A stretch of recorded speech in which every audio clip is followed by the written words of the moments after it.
All right, everybody, welcome to this next edition of the Here for the Truth side chat series. I'm Joel Rafidi, as you know, and as I say at the beginning of every single episode, and I got my co-host Yerasimos with me in the house as always. And today it's just us, something which we don't do enough of, in my opinion. But hopefully we can have some more solo chats. And particularly, what I wanted to focus on today was I've been getting, lots of questions and inquiries, and I feel like there's a lot I haven't responded to in terms of moving to Mexico. So I've been living in Mexico for 6 months, pretty much exactly at this point in time, and just wanted to give you guys an update. So in February this year, February 3rd this year, me and my family, so me, myself, my wife, my two daughters, we flew from Sydney initially via Vancouver because at that point in time we couldn't fly through America because there was still mandates for unvaccinated non-citizens coming through the US. So we flew through Vancouver to Mexico. We began our journey in Mexico City. We were there for a week. And now we've been here for 6 months, having since been living in Mazatlan and now Playa del Carmen. And just wanted to, I guess, give you guys an update on how that's all going. How you doing, Yerasimos? I'm doing well, man. It's nice to just be with you on one of these side chats. It's been a while. I know Yeah. things that go on in our lives. You with your big move, and me everything that I got going on. And yeah, man, excited just to kind of have a little chat and shoot the shit for a bit. I guess like I mean, I know we talk often, but I think Yeah. our audience definitely want to know like what's the biggest challenge? Like, what was the biggest challenge of one making that decision, and two, like over the last 6 months transitioning? Transitioning, huh? Not transitioning, transitioning to a new place of living. Right when I said that, I went, "Oh, is he gonna pick up on that?" Or well, he did. Yeah. I mean, there's been many challenges. There's been many challenges along the way. This is an entire life upheaval that we're talking about. And I'm not single. I'm not just in a relationship. I've got a family. I've got two kids. I've got two daughters. Um, you know, and we decided to literally when we were in Sydney, we made the decision in about October. We booked our flights and we said we're going to sell everything that we own, pretty much all the entire life that we've accumulated up until this point, including our car. And we're going to fly to Mexico, cut all the cords, cut all the strings, and have a new experience and see where life leads us. Um, so navigating, for familial relationships and as well as everyone's emotions throughout that process has been a primary challenge for sure. And I mean, absolute utmost respect and hats off to my wife Alyssa for the way in which she's able to continually hold us down and move us forward in that regard, particularly on the family side of things. My wife Alyssa is a manifester. There's no bullshit going on there. She sets her mind to something, she's all in as well, and she moves the needle forward. And it's part of the reason we make a pretty powerful team, in my opinion. And then so we sold everything, man. And then February came, we jumped on that plane, and we literally left Australia with no thought of thinking that we're going to move back there or live there again. And throughout the entire process, man, initially it's been very unsettling, I guess, particularly with the family, with kids that need stability. You know, we in the initial 5 months we moved 7 times in that period, which was huge. Flying around the world with 6 or 7 suitcases with two families is a challenge as well. Um, and I would say on top of that is just like finding the place that we really resonate with, finding the place that actually suits us, finding the place that we feel good energetically, that fills our cups on all levels, materially, spiritually, physically, emotionally, you know. We knew that it wasn't going to be easy. We knew that that wasn't all going to happen immediately. We weren't going to find that immediately. Um, so we were out there. We left the bay with our boats, knowing that was going to be a challenge. And I would say, community is another big challenge, which has been a theme throughout. Not having community, feeling as though we're even more so stuck in a bubble. Um, and within our own echo chamber, and no one really understanding our situation, particularly in the beginning. So initially, we decided to book the first 3-month lease from Sydney before we even flew to Mexico. And the city that we decided to start living in was Mazatlan. So this is on the west coast of Mexico, you know, towards towards San Diego, a bit north of Puerto Vallarta, if people are familiar with that. We decided we chose that place because we hadn't been there before. You know, cost of living looked really, really appealing to us. And, you know, we saw some great feedback from some of the online Facebook expat communities. Now, when we first got to Mazatlan, like we pretty much immediately knew that the accommodation that we booked wasn't ideal for us. So I wouldn't recommend people to book stuff before having seen the place and really committing to like a lease in that regard. Um, we ended up forfeiting that lease and paying additional to leave that lease early, you know, but that was our starting point.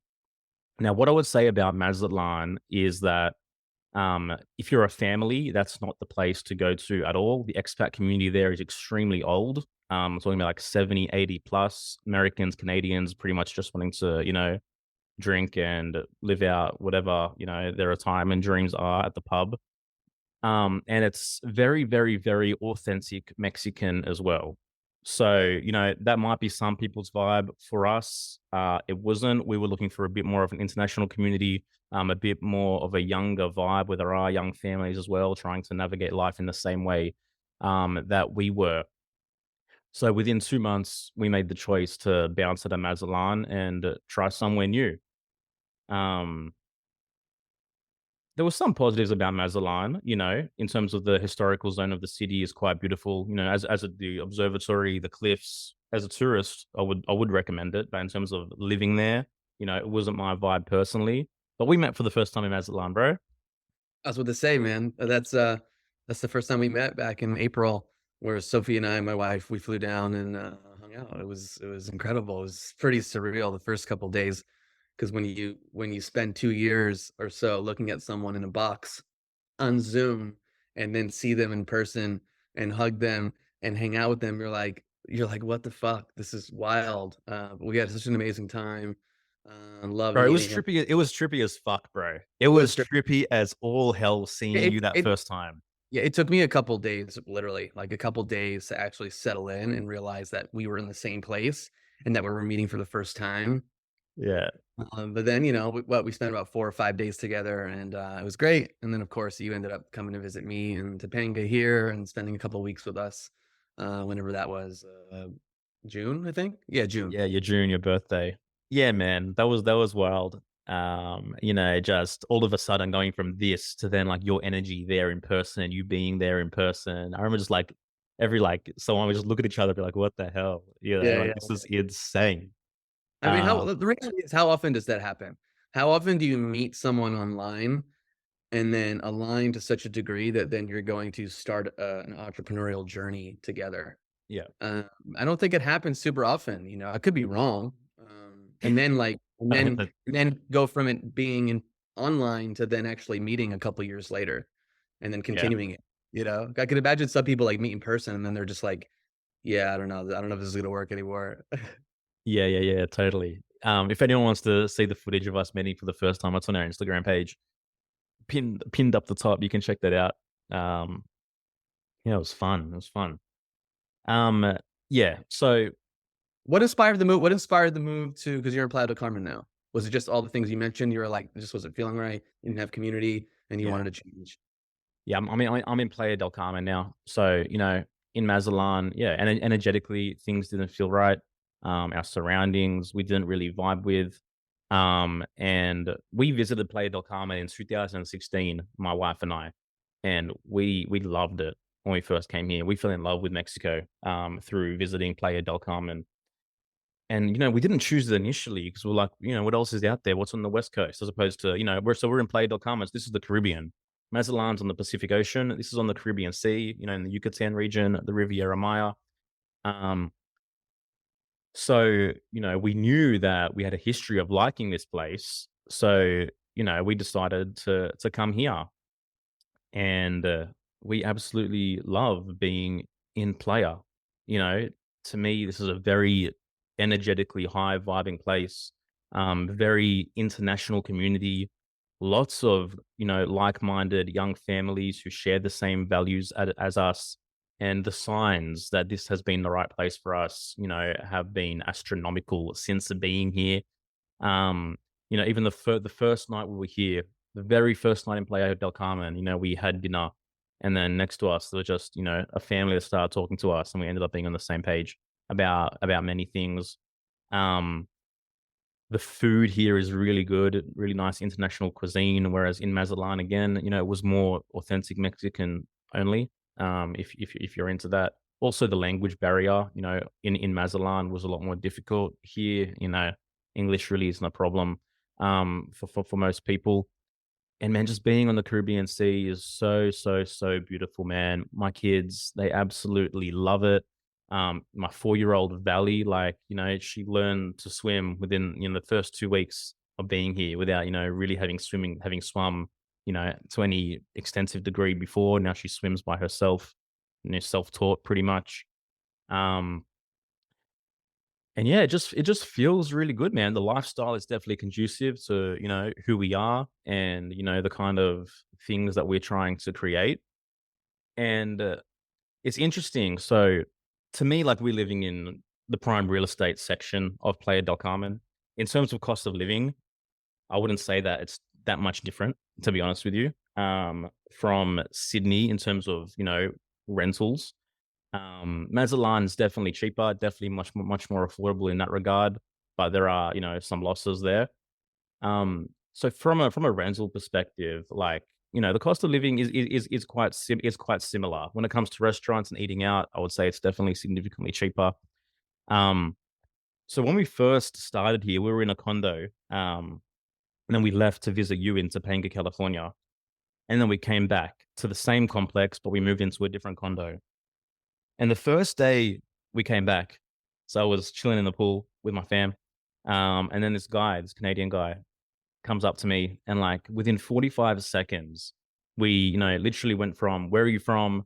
to, "Oh, wow, you're not vaccinated either," to, literally being on the same page about so many things. He's into Alpha Vedic, he's into Elixir, he's been following all the peeps for the longest time. He was surprised he's never heard of Here for the Truth. He's got a wife, he's got a young daughter as well, and, like, it was literally one of the once in a lifetime meetings, similar to you and I. And they just committed to being here in Playa del Carmen as well. So we have community now. We have really good friends. My kids have a really good friend. My wife has a really good friend. Um, and yeah, it just really feels good. Um, being in Playa, So I haven't explored other sections of Mexico. Initially we were thinking Puerto Escondido, we're thinking maybe San Miguel Allende, but I feel like we're in a really good thing here. And where I currently sit, like, we have no intentions of going back to Australia whatsoever. And that's the other thing that I wanted to touch on is, like, all right, sure, you make the call to move. And much of what motivated that, was I saw how intense Australia got during those COVID years. I think there's a part of me at that moment of time that made the decision that if I can leave in the future, I will leave. Obviously, plus, now having a bit more financial security and location freedom with an online business, but the experience of freedom, like internal freedom, being here, like, the energetic density immediately is so much less than what it was in Australia. The red tape just is pretty much non-existent. In Australia, you cough, you're gonna get a $700 fine. Um, with here, that's just not a thing whatsoever. So I feel like the people in Sydney, because of how tightly controlled and regulated everything is, everyone kind of is on like an energetic tightrope, so to speak. I think that's felt throughout. Whereas here, man, it's the load is just less immediately. Like, looking at Mexico and looking at my experience so far, like, when it comes to these agendas, when it comes to globalism, it's a long, long, long time before that actually takes root, if it ever does, in Mexico. In my opinion, and from what I've experienced so far. And so I think we can so often get caught in a bubble, in the countries that we live in, and think that the entire world is experiencing this. The entire world is going this way. There's always a constant fight, a constant battle, a constant grind against, these agendas playing out in all the different ways that we do. But like here, it's like not even a thing. Um, and so when it comes to our values as a family, and a key one obviously being freedom, in terms of where I currently live in Playa del Carmen, that's very, very conducive to that. Thanks for sharing, bro. I'm surprised you didn't move to Tulum. Oh man. So we visited Tulum when a couple friends from Sydney came about a month ago now. I did not have a good experience there whatsoever. So many people talk about Tulum, very much they think it's like the Byron Bay of Sydney. I would much prefer Byron Bay than Tulum. Like Tulum, the infrastructure is, completely undeveloped in many ways. And there's like a certain sections that are just catered, to these real spiritual quote unquote tourists. Whereas, the rest of the region is like totally suffering and totally incongruent with everything that you hear and see about Tulum. I even got my first fine in Tulum for parking slightly illegally. The cops over there took the number plate off my car and made me follow them back to the station to go and pay the fine. Literally, like took the number plates off the car, which I thought was hilarious. Um, but yeah, Tulum, if you're asking me personally, for those listening, eh, I wouldn't bother. But that's just me. But if you want to go over the experience, go see for yourself. That's just my 2 cents. Yeah, man, of course, everything is a personal experience, and where you stay has a lot to do with it. If you're just staying at a resort and you don't leave, and you're on the beautiful sea and you don't leave like 100, meters, you're just hanging out, you're just doing your thing, I mean, that was my experience. I went in 2012 for 3 weeks after I left New York City to move to LA, and I didn't do anything. Now, again, tourism has gotten a little crazy in the last 10 years, and it's definitely been like the hotbed for the so-called spiritual community. And I'm Yeah. sure you can go there and have some nice retreats and enjoy yourself. But I hear what you're saying. I've heard that from other people that like when you get outside of like the main resort area, things aren't Yeah, it's ideal. it's different. Like you can go to a holiday anywhere and enjoy it. If you're just, locked in a resort, you're catered to, Yeah, you're there as a holiday, you're leaving, etc. But when it comes to really understanding the nuances of a place and exploring and filling it out, you get a different sense of each particular city, for sure. Um, yeah. And again, it's and preference. Like I'm not really into highly touristy places, anyways, in general. So yeah, man, I hear. So like just to recap, in the first 5 months, we literally moved 7 times. So that was huge. That was, like my relationship like was pushed to the edge. As a result of navigating all that in many ways. Obviously things that had to come up, and lots of growth, lots of challenges have been overcome and deeper connections have been formed. As a result of the experience. But if you are looking to do something like this, you just need to be emotionally and mentally prepared that this, is not an easy endeavor, especially if you have children. It's going to take some time. It's going to take some time to adjust, to regulate, to settle, to figure out what you're actually into, what you're not into. And that's been a big part of it as well. Like we have so much more awareness about what we actually like as a family, what we actually want as a family, than we would have ever had simply, living, I guess, in Wollongong, couple an hour south of Sydney where we were.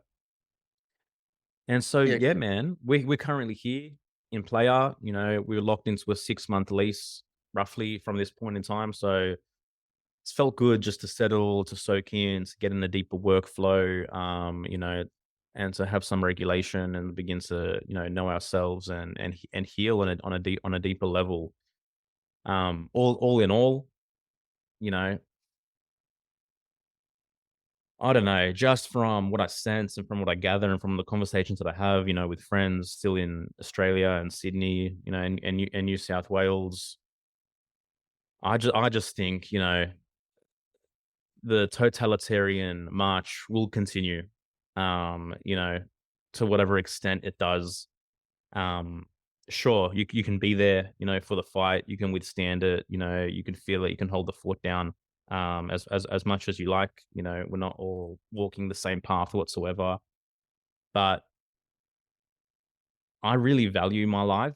I really value my experience. I really value freedom, particularly being as outspoken as I am. You know, back in back in the COVID eras, as you guys know, I had multiple run-ins with the police. You know, multiple court hearings over COVID fines and public health orders. It was very, very, very energetically draining. Um, so all in all, I would recommend definitely at least Playa del Carmen as a spot to live. I'm sure there's other amazing places to live within Mexico. Um, but yeah, you do you. Go have the experience. You know, got this one short life to live. Know thyself on the deepest levels, understand your values, and try to act accordingly. Yeah, man. I mean, I was just about to bring that up.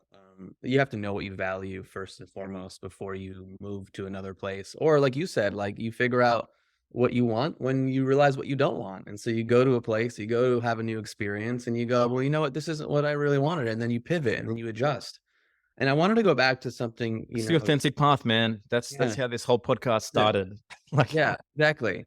But I want to highlight something around like when we make decisions. You know, a lot of times a certain part of us will make a decision. We have this idea, we have this fantasy, and we're like, I'm gonna move to a new place, or I'm gonna leave this relationship, or I'm gonna do this, and it's gonna be amazing. And yet, when you experience the reality of something, you have to have the psycho emotional capacity to deal with the challenges that are going to come up without just fleeing or running back to where you were before. And that is the growth process, you know, like again, I can only imagine with you, it's like, oh, we're moving to Mexico. Yeah. And then you're like, fuck, I got to travel with all this luggage and stop at all these places and get to a place that I don't even like the place I'm living in. And then I got to go to a new place. And you're like, you don't know that's going to be your experience before the fact. So you go through it and then you navigate it and you dance with those challenges. And that's what determines whether or not you're going to be a resilient human being and you're going to really stick with it and figure out what it is that you do want.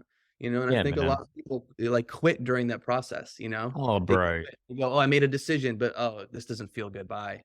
Dude, the urge for people to immediately return back to comfort, you know, is prominent. You know, this is the urge to return to the womb in many ways. You know, you leave the nest, there's challenges that arise, like, oh, let me head back to safety, let me head back to the known, let me head back to, you know, what I already know I'm capable of dealing with without really pushing, you know, our own buttons, our own levers, and, you know, widening our own level of competence to really navigate life and navigate reality.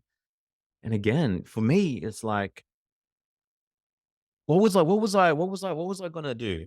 You know, like, I've never been someone that wants to have a heavy load. I haven't been someone that wants to commit to, like, a mortgage and be in one place and be stuck and just, you know, succumb to kind of what I would view as, like, again, we're all individuals, but, like, the mundane day-to-day living, you know?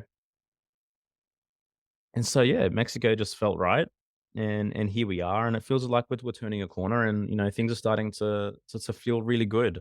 And the other thing I wanna say about Mexico is that, like, if you have an online income or you have a passive income, like, the visa process is pretty easy, you know? Like, we have a 4-year temporary resident visa, and after 4 years, we can become permanent residents, and that goes for my kids as well. So, I think that's just an incredible gift to be able to give my kids as well if they can have permanent residency in another country and have another option, you know? Um, uh, I know I would have loved that if someone gifted me that. Um, yeah. Awesome, bro. I mean, I love Mexico. I've never lived there, but I visited a bunch. So I'm happy. Yeah. Yeah, I guess I gotta mention as well, like, summer is brutal, like, at least, you know, in terms of the humidity where I currently am.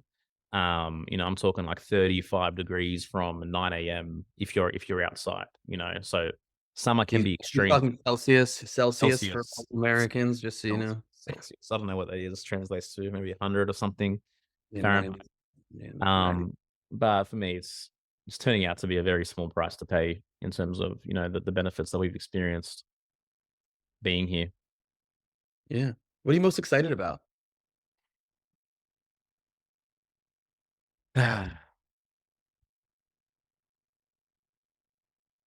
I'm excited about right now. The unknown, man. Walking this path that, I've walked for the last 3 years, there's a lot of unknown, there's a lot of uncertainty. To me, the entrepreneur is the modern day warrior. He goes out into the field, he's got his weapons. He doesn't know what he's gonna come up against, but he uses the materials of nature to try forge his way. But nothing is certain on this authentic path. I'm not on the highway.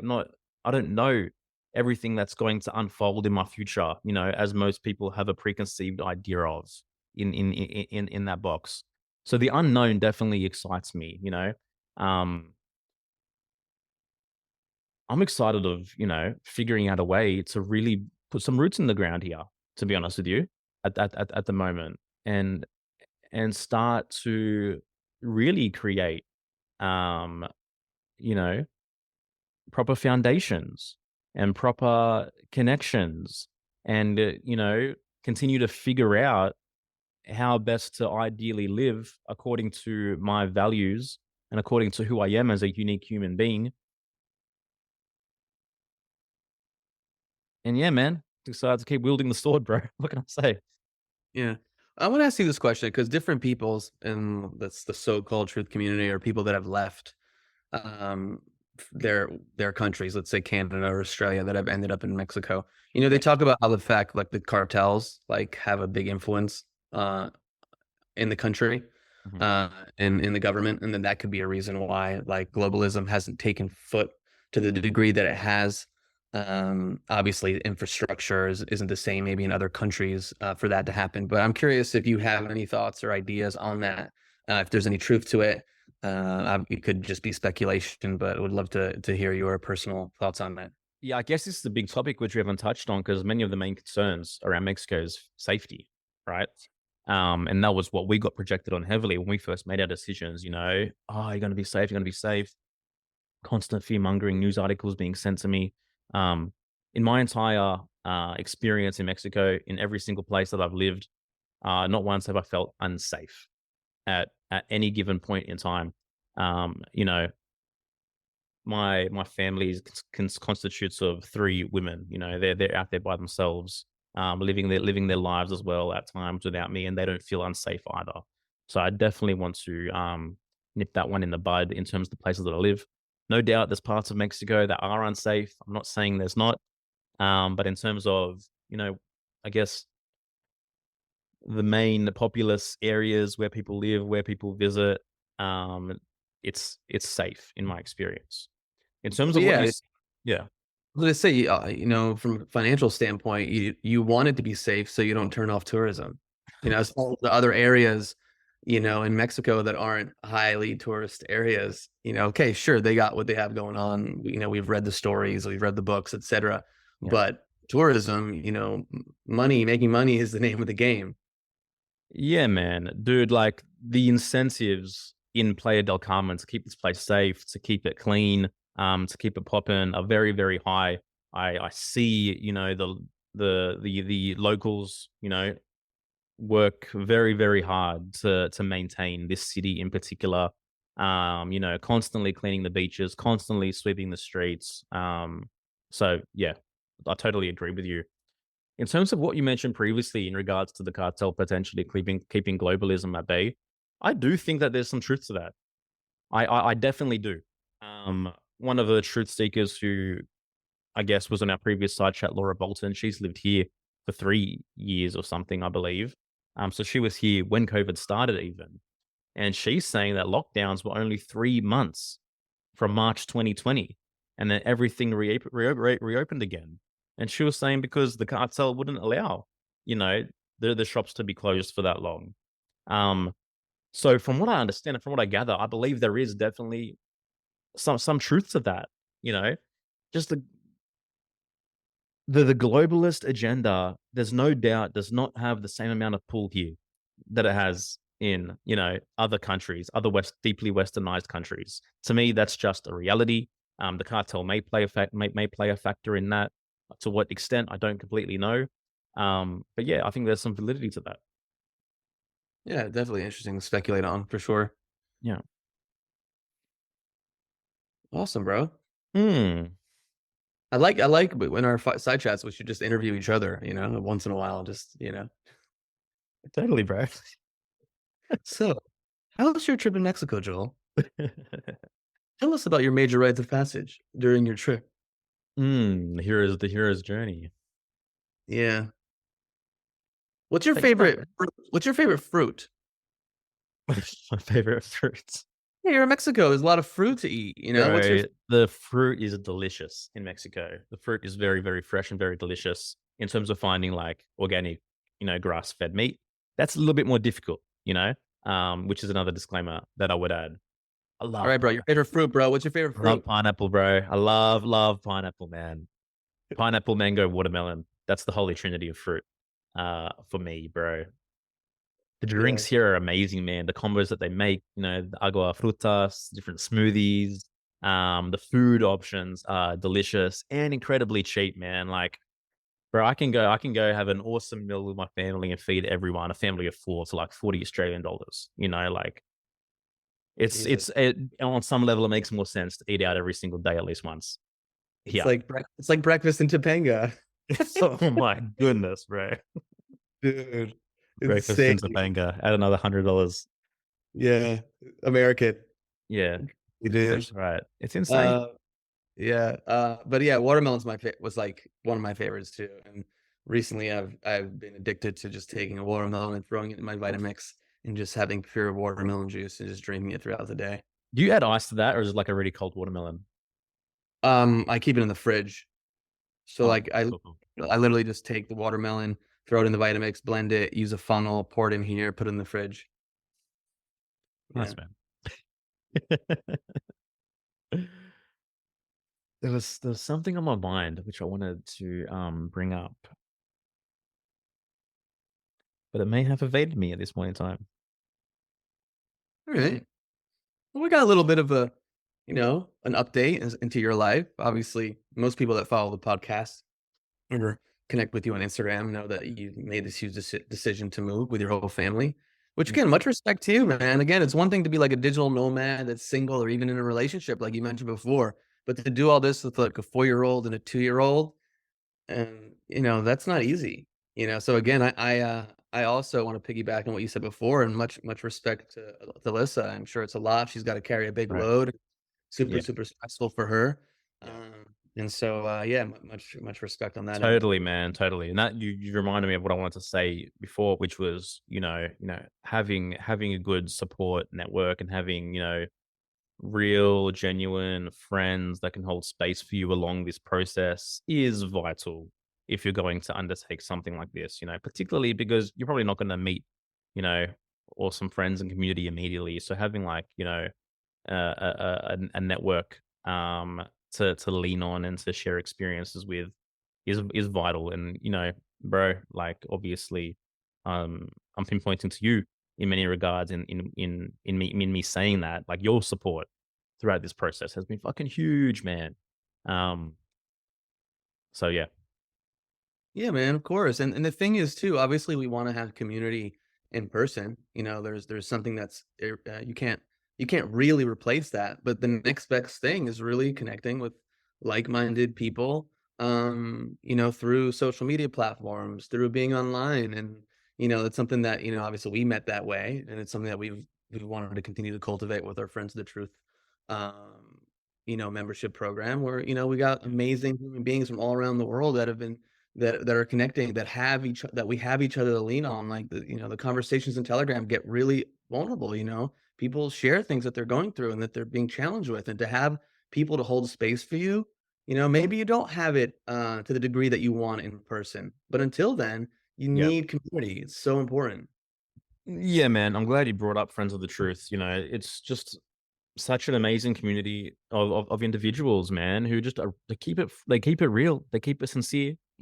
People literally come to the community to reach equilibrium, to be able to share where they're currently at and be held properly, and plus be able to connect and have some fun. Like I don't think people have properly understood what Friends of the Truth is, and I'm not even sure how to market it correctly, but it's insane. Um, what's happening over there, Literally, like $39 a month. You get 6 live calls a month. Like, there's nothing like this that exists. in the personal development and community membership space, in my opinion. So, I mean, if someone feels the call for community, and to be able to connect, get some education, get some knowledge, definitely check out Friends of the Truth. That has been a huge safe haven for me as well over this journey. I've shared intimately in there over times, and I've been witness to my own process and my own emotional waves by members of our community. So lots of love to you guys too. You guys know who you are if you're listening to this, and I appreciate you all, so much for that as well, Yeah, guys. I agree, Wow. man. I agree. I love everyone that's in there. I love getting on the Telegram channel and having all the different chats that we have, and just keeping it real at the end of the day. Yeah. Um, and really, really excited for the revamp that we did, adding the 3 extra calls. So Yeah, man. Not gonna push it too hard, but the link's in the brief. This thing doesn't need to be sold, in my opinion. It is what it is. Go check it out if you're into it. We'll see you inside. Please say hello. Um, guys, we're all individuals. We all have unique paths. We all have an inner voice that is guiding us in a certain direction, or is telling us, where we may be heading in the wrong direction, is flashing us warning signals. Pay attention to it. Take heed of it. Don't discount the fact that you living right now with animated life force flowing through your vessel is an incredible miracle. Your passions, your desires, your wants, your needs, none of that is random whatsoever. Whether reincarnation is legitimate or not, I don't exactly know. But what I know is that this experience that we're all having right now is pretty short. Um, and for me, I value potential, and so I will continue to lean into and push the edges of what that means for me personally. I agree, man. Well said. Thanks for listening. Thanks for the support. Um, Lots of awesome episodes coming up. Our lineup's looking pretty dope right now. Excited to have some conversations with a vast array of individuals. One thing that I love about what we do here is we can cover so much. You know, Yeah. we're not, Like, we're not, you know, there are times when I, like, look at the guests that we've had, and they go from week to week to week to week, and I go, "We covered that topic, and then we went to that topic, and then we went to that topic," and it's pretty cool. But again, that's what sort of happens when you're here for the truth. You can have lots of different conversations, on a lot of different subjects. Doesn't mean we agree with every single thing that every single person says, but this is the process. This is where do you have the psycho emotional fortitude to take in information and to navigate and grapple with different ideas and bounce them off of your preconceived notions and engage in that inner work. yeah, You know, that's the cool part. That's the thing I think is so exciting about being alive. I've always been curious and I'm always wanting to learn and question, why do I believe the things that I believe? Like, really, why do you believe what you believe? Have you, like, gone down that road to figure that out, especially when something new comes into your path? Or do you immediately dismiss it? You put that wall up, and then you go, "Well, why am I putting a wall up right now? Why am I feeling that?" This is why somatic work and getting in touch with your feelings is so important, because there's a truth there that you need to know. Oh, wow, I'm feeling this pit in my stomach. I'm feeling a tightness in my heart. Like, this is really interesting. Be curious about the things that are happening in your being, in your body, with your emotions. yeah, Allow that to guide you to a deeper knowing. And this is what the road is. And this is what, has been a big part of my journey and our journey. And it never ends. It does not end when you're on this path of growth and evolution. no, You're but gonna have bumps in the road, you're gonna fuck up, you're gonna say things that you wish you could have said differently, you're gonna get into conflict, that's part of life. If you try to run away from that and not have any conflict and not have any challenges, you're gonna be the person going, "Why am I not doing the things I wanna do? Why did I live a life where I feel this way? Why don't I have the relationships and the intimate connections that I wanna have?" And so you have to live fully and you have to accept responsibility that not everything is going to be rainbows and butterflies. yeah, totally, man. Totally, bro. Like, it doesn't matter what stage of the journey you're at. It doesn't matter where you're at. There's still the shit. There's still shit, right? And you just have to develop resilience. You have to develop self knowledge self mastery, know thyself, and you can get better at navigating. But the shit doesn't get easier, man. There's always new challenges, new horizons, new mountaintops, new bases to climb. Sure, you sort out financial security. That's not going to solve everything. There's other challenges that pop up. Sure, you solve your relationship challenges. There's other things on the horizon. There's other things that come up. There's other things to deal with. Like so. Yeah, and Buckle up. a lot of times when we have solved whatever that even means, when we solved our Yeah. financial problems or our relationship problems, a lot of times we use that as an excuse to not do the other things. Well, I Yeah. have money. I have money. I don't really need to work on myself. I can't tell you how many people I've come across, you know? And Yeah. so it's like you have to be willing to put yourself in positions that force you to grow. There's been periods of my life where I get complacent. Even just recently, like my wife and I started doing Brazilian Jiu-Jitsu. We're a month in. Like that's a humbling process. It's really cool. It's exciting to realize, wow, like I don't have the skills, but do I want to have the skills? Just the other day, I learned how to drive stick shift manual for the first time in my life. I wanted to for 25 years. I finally did. And like that first hour, you're like, oh, fuck. So, like, what are those things in your life that you can go towards learning a new skill, starting a new hobby, doing something that's going to cause your consciousness to kind of work in a different way and bring up stuff so you can deal with it. How Mm. do you handle challenges? I mean, that's pretty much what self-esteem is all about. So the more you do this, you build self-esteem. Yeah. Anyways. Moving overseas. Yeah. Yeah, exactly. You have a new experience, and then you're gonna get feedback from your environment of where you're really at. The proof is in the pudding. You do something, you see how you react to it, you see what data you get from your environment, and then you can reassess. You can reassess and keep moving forward. That's it. If you're just comfortable the whole time, you have no idea. This is why, like, I'm not knocking. Like, being single is great. You can do so many things, and you can learn amazing stuff and stuff. But relationship also is such a powerful vehicle for personal growth. It has been my greatest teacher when I think back to my previous relationships and now to my relationship with Sophie. We've been together 8.5 years, married for 4.5 years. Like, the things that you learn about yourself when you're in an environment with someone all the time and your shit is coming up to the surface and they're mirroring things to you and you're seeing parts of yourself that you're like, oh, where'd this come from? Like, that's going to cause your growth to up level.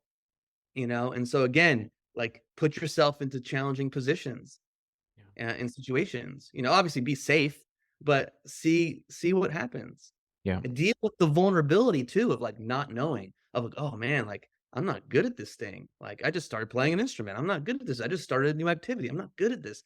How does that make you feel? Do you want to get better at it? Do you want to learn? And again, it's all based on you and what you value. Not everyone's going to do jujitsu. Not everyone is going to learn how to cook. It's like, what do you want to do? Like Joel said before, that when you go to bed at night, I could almost guarantee when you're by yourself before you fall asleep, whatever is going on in your mind, there are things that are coming in. Parts of you are knocking on the door of your consciousness and saying, oh, you should do this and you should do that. Oh, don't you want to do that? I know you like that, but then how do you take that information that you're getting and what do you do with it? Yeah. That's a clip right there, bro. Augie, clip that shit. And hey guys, like if you got any questions for us or for me, like you can email us at support@hereforthetruth.com. We'd love to hear from you, or head to our website and submit a submission there. If you want to reach out directly, say hello, ask me anything specifically, we're totally down, we're totally open to. All right, that's it from us. Peace. Smoking mirrors, I'm seeing through the illusion. Waking up in a time, they think you're in a delusion. Somebody set the alarms, cause they be too busy snoozing. I'm in a DeLorean, fast forward in evolution.